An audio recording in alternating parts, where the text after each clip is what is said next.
गिलगित और स्कर्दू से। वो हमने औकात कार कुछ तब्दील किए, उसकी दो तकनीकी वजूहात आ गई।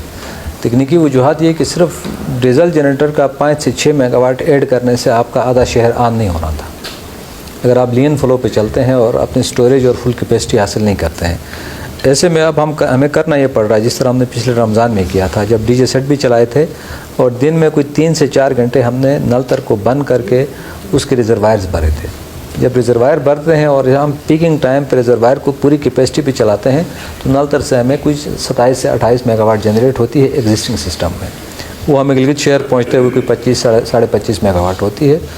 उसके ऊपर हमें टॉप अप करना पड़ता है डीजल जनरेटर को, तो वो कोई 30 से 31 मेगावाट बिजली आपके पास बन जाती है। 31 मेगावाट से आप आधा शहर को ऑन कर पाते हो।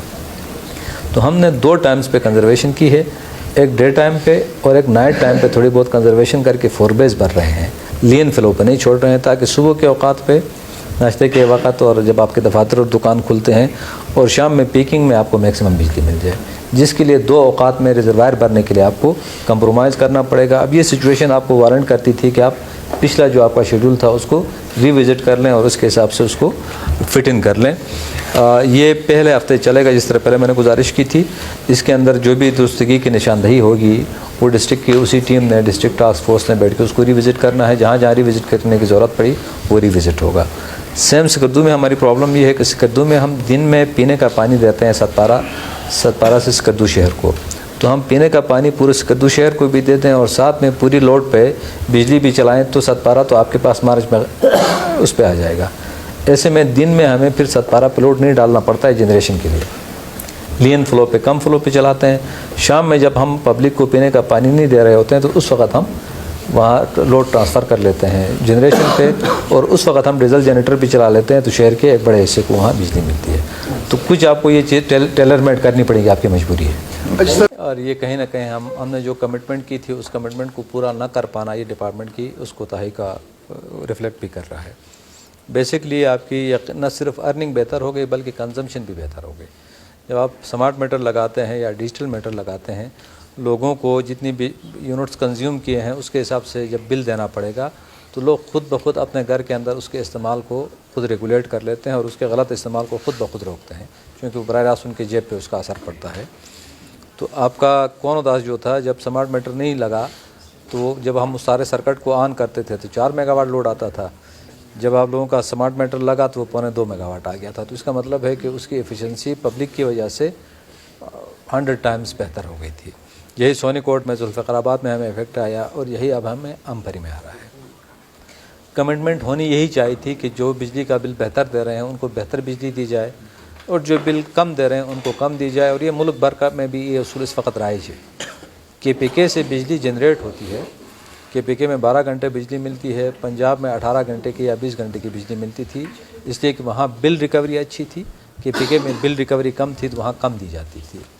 इस पैटर्न को हमें रिविज़िट करके जिन कम्युनिटीज़ ने गवर्नमेंट को रेवेन्यू भी दे रहे हैं, सिस्टम में भी आए हैं और ताउन भी कर रहे हैं, उनकी हौसला अफजाई करनी पड़ेगी। इसमें जहाँ देर सवेर हुई है, ताख़ीर हुई है, उसको रिविज़िट करना होगा और इसका कफ़ारा अदा करना होगा, ताकि बाकी कम्युनिटीज़ भी इस मॉडल की तरफ आ सकें कि जो बेहतर बिल देगा, बेहतर सिस्टम में आएगा, उसको बेहतर बिजली दी जाएगी। शेड्यूल में एक तो पीकिंग आवर्स हैं, जब हम नल तर पे पर्टिकुलरली पानी को कंजर्व करते हुए पीकिंग हासिल करते हैं, और हमारी कोशिश ये होती है कि हमारा थर्मल के साथ पीकिंग ऐड हो जाए ताकि आधे के करीब शहर बैक वक़्त ऑन हो सके। अदरवाइज़ लीन फ्लो पे हम जब चलाते हैं तो वो हम शहर का 1/3 ऑन कर पाते हैं, या जब हम पानी रिजर्वायर में भर रहे होते हैं तो वो यकीनन हम बहुत ही क्रिटिकल इंस्टॉलेशन को दे पाते हैं, बाकी नहीं दे पाते हैं।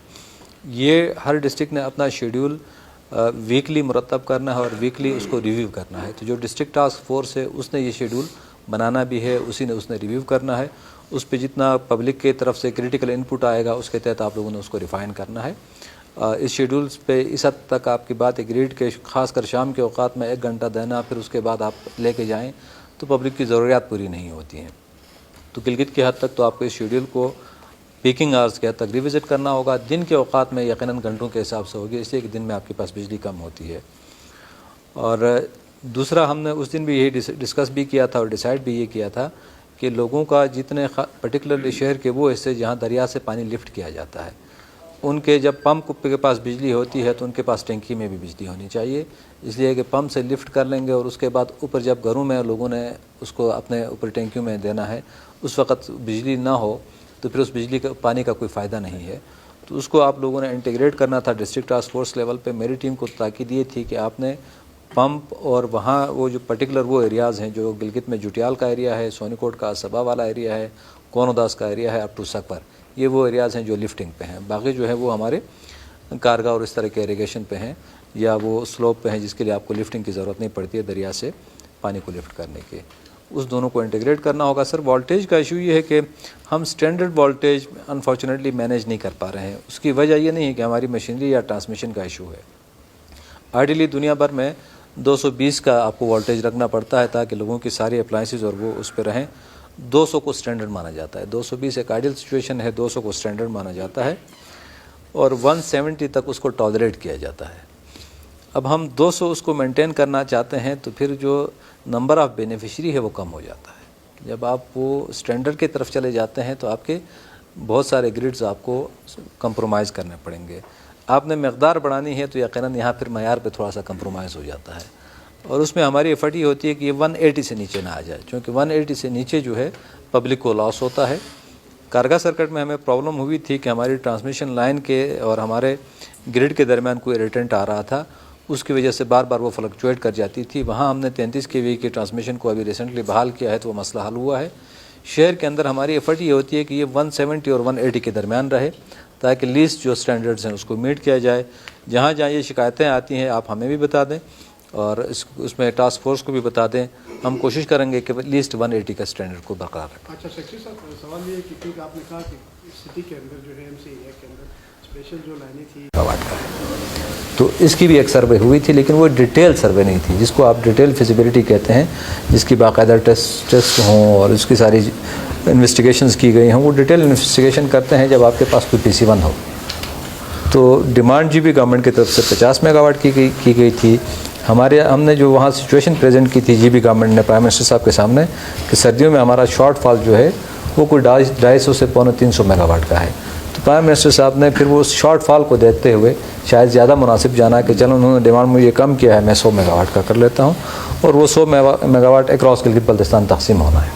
اس میں ہماری ریکوری تھی 1 ارب 68 کروڑ روپے، اور 2024-25 کے لیے جو موجودہ مالی سال ہے اس کے لیے کوئی 2.5 ارب کے قریب ہمارا ٹارگیٹ ہے۔ ہم نے پچھلے سال جو ٹارگیٹ حاصل کیا تھا وہ کچھ 70% کے قریب، اپنے جو ہمیں ٹارگیٹ دیا گیا تھا اس کے 70% کے قریب پہنچے تھے۔ اس سال ابھی ابتدائی جو 5-6 مہینے جس میں ہماری ریکوری اوورآل نسبتاً بہتر نہیں ہوتی ہے، گورنمنٹ ڈپارٹمنٹس کی ریکوری بھی نہیں ہے، اس کو نکال کے بھی ہم 60% کے قریب پہنچ رہے ہیں۔ اس سال انشاءاللہ کوئی 80% سے بہتر کرنے کی ہم کوشش کر لیں گے۔